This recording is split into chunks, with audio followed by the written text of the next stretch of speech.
پھر بھی point number 4 وہ یہ ہے میرے بھائیوں کہ قرآن حکیم اپنی اصلی فارم میں لوح محفوظ کے اندر ہے. یہ ہمارے ہاتھ میں جو قرآن ہے نا یہ اس کی اتھینٹک کاپی ہے. اصل میں جو قرآن ہے نا وہ اللہ نے لوح محفوظ میں لکھا ہوا ہے. بل ہوا قرآن مجید فی لوح محفوظ. سورۃ الواقعہ میں بھی آیا نا کہ وہاں سے اس کو کس نے تنزیل من رب العالمین، یعنی یہ رب العالمین کا اتارا ہوا ہے.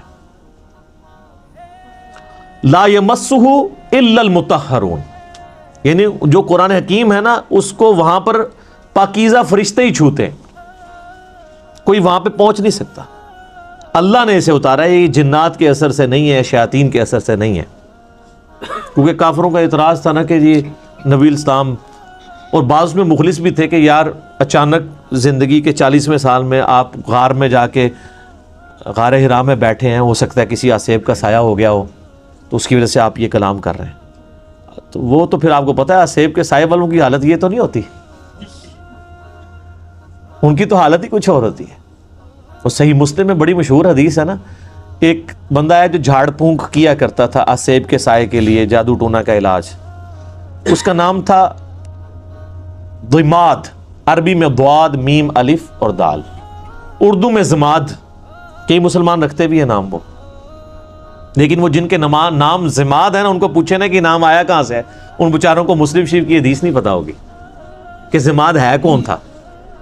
وہ جھاڑ پھونک کیا کرتا تھا. مکے آیا تو اس نے سنا کہ یہاں پہ ایک شخص ہے کہ جو بڑا ایک ڈائنامک اس کی لائف تھی، یعنی وہ سب کی آنکھوں کا تارا تھا، ایک کامیاب تاجر بھی تھا اور لوگ اس کے پاس امانتیں رکھواتے تھے، بڑا زبردست، یعنی وہ ایک سمجھ لیں کہ اس معاشرے کے ایلیٹ طبقہ تھا.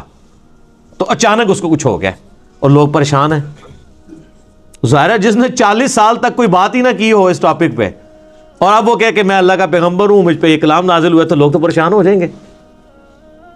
تو اس نے کہا کہ میں جھاڑ پھونک جانتا ہوں، اگر تو مجھے اس کے پاس لے جاؤ تو مجھے امید ہے کہ میں اس کا علاج کر لوں گا.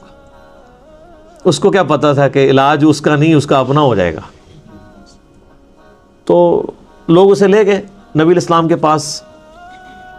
تو آپ صلی اللہ علیہ وآلہ وسلم سے اس نے کہا کہ میں آپ کا علاج کر سکتا ہوں، آپ بتائیں کہ آپ کے ساتھ کیا ایشو ہے، تو اپنا مسئلہ بیان کریں. تو آپ صلی اللہ علیہ وآلہ وسلم نے نا کوئی بات نہیں کی، قرآن بھی نہیں پڑھا. آپ جو تقریر سے پہلے خطبہ دیتے تھے نا، آپ نے بس وہ پڑھا، ان الحمد للہ نحمده ونستعینه ونستغفره ونعوذ باللہ من شرور انفسنا ومن سیئات اعمالنا من يهده اللہ فلا مضل له ومن يضلل فلا هادی له واشهد ان لا الہ الا اللہ وحدہ لا شریک له واشهد ان محمدا عبدہ ورسولہ. اب یہ کاش آپ کو عربی آتی ہوتی تو آپ کو پتا ہوتا کہ آپ نے کیا پڑھا ہے صلی اللہ علیہ وآلہ وسلم. تو اس نے جب سنا تو وہ ہل گیا. اس نے کہا جی ایک بار ذرا پھر سنائے. دوسری بار، تیسری بار اس نے کہا جی میں گواہی دیتا ہوں کہ آپ اللہ کے پیغمبر ہیں، اپنا ہاتھ بڑھائیں اور مجھے مسلمان کریں.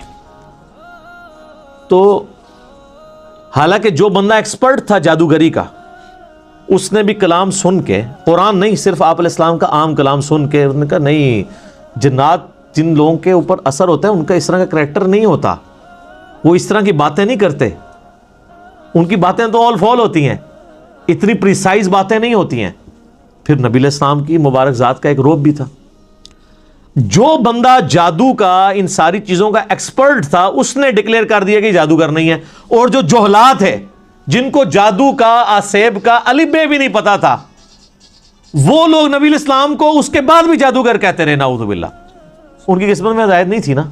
ہونا تو چاہیے تھا کہ جب ایکسپرٹ نے مان لیا کہ نہیں ہے تو تم لوگوں کو تو پتہ ہی نہیں یہ فیلڈ ہے کہ نہیں، تم خواہ خواہ کہتے ہو.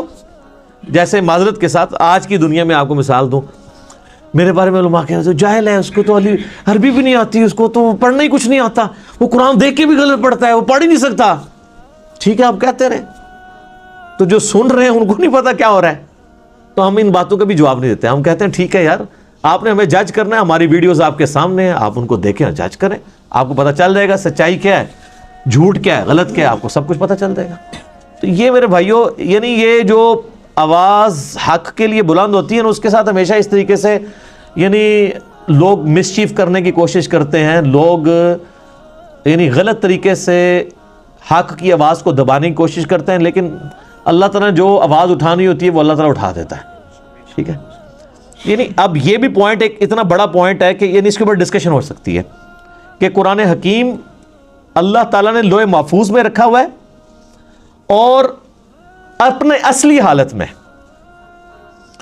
یہ ہمارے پاس یہ کاپی ہے۔ کتنی بڑی خوش نصیبی ہے کہ ہمارے پاس وہ کتاب ہے کہ جو اوریجنل کتاب لوح محفوظ میں ہے۔ سورہ زخرف کے سٹارٹ میں بھی آیا نا، اللہ تعالیٰ نے فرمایا کہ یہ کتاب جو ہے ام الکتاب، کتابوں کی ماں، اللہ کی ہارڈ ڈسک لوح محفوظ کے اندر ہمارے پاس ہے۔ اور یہ یاد رکھیے گا، یہ مصحف جس ترتیب میں ہمارے پاس موجود ہے نا، اسی ترتیب میں لوح محفوظ پہ لکھا ہوا ہے، اگرچہ اس کی ترتیب نزول یہ نہیں ہے۔ مصحف کی ترتیب آپ پتہ نا، سورۃ العلق کی پہلی 5 آیات نازل ہوئی ہیں، وہ تو پارہ نمبر 30 میں ہے۔